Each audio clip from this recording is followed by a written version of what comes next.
Salam, hər vaxtınız xeyir olsun. Bu günləri Sədərə Ticarət Mərkəzindəyik. Yeni il alış-verişi artıq başlayıb. Hər yerdə yeni il əhval-ruhiyyəsi hiss olunur. Bir-birindən gözəl yolka ağacları. Qiymətlərini indi soruşub sizə də deyərəm. Belə bil. Nə gözəl. İndi bu saat trend olan uşaqların ən sevimlisi. Hədiyyələri qoymaq üçün belə bir çantalar.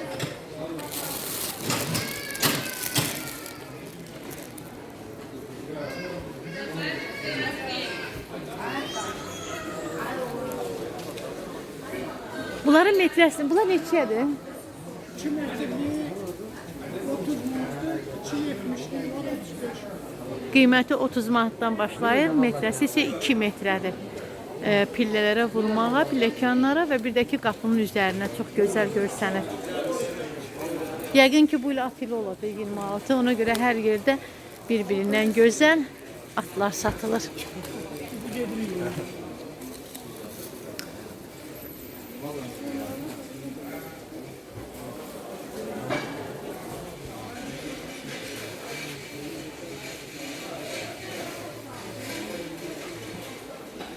Sədərə Ticarət Mərkəzində şirniyyat bölməsi deyilən bir yerdəyik.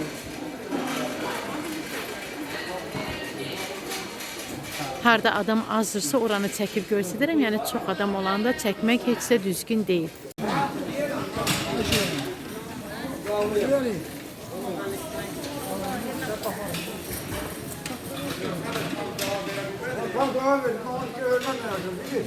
Bu günləri mən də inanın ki, özündən götürəm, özündən yox.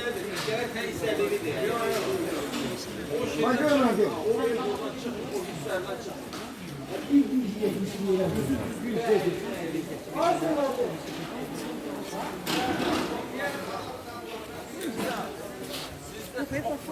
Bu yox, bu qəşəngdir.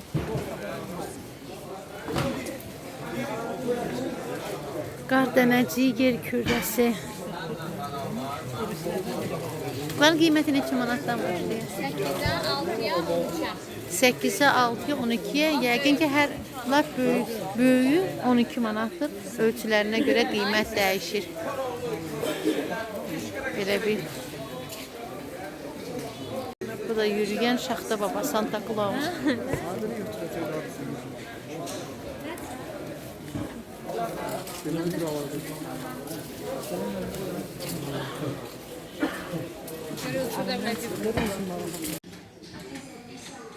Hala hala.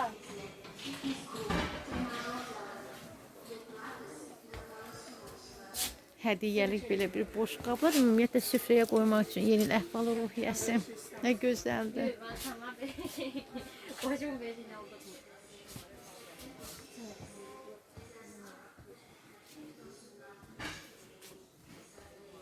Saçım olarak tercih ettiğim senlerden.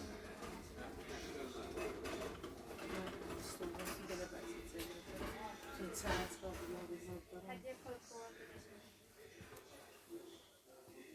Basma teknik diye. Bu dovşanlar ümumiyyətlə çox gözəldir. Həm yeni ildə istifadə eləmirlər, həm də bayramda, Novruz bayramında. Amma bunlar işə yox bunlara.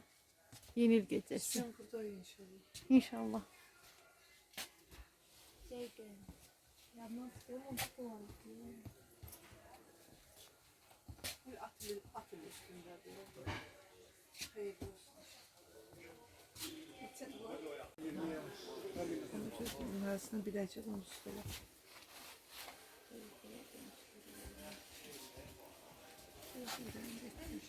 Ben bunları Hə, nə gözəldir. Ablası amca olsun. Əsl yeni il. zaten bu olsun arzu etki salamlarım. Alsam sizi eyni alacağım. Söz anında. Bunu alalım. Bizim oturmuyoruz.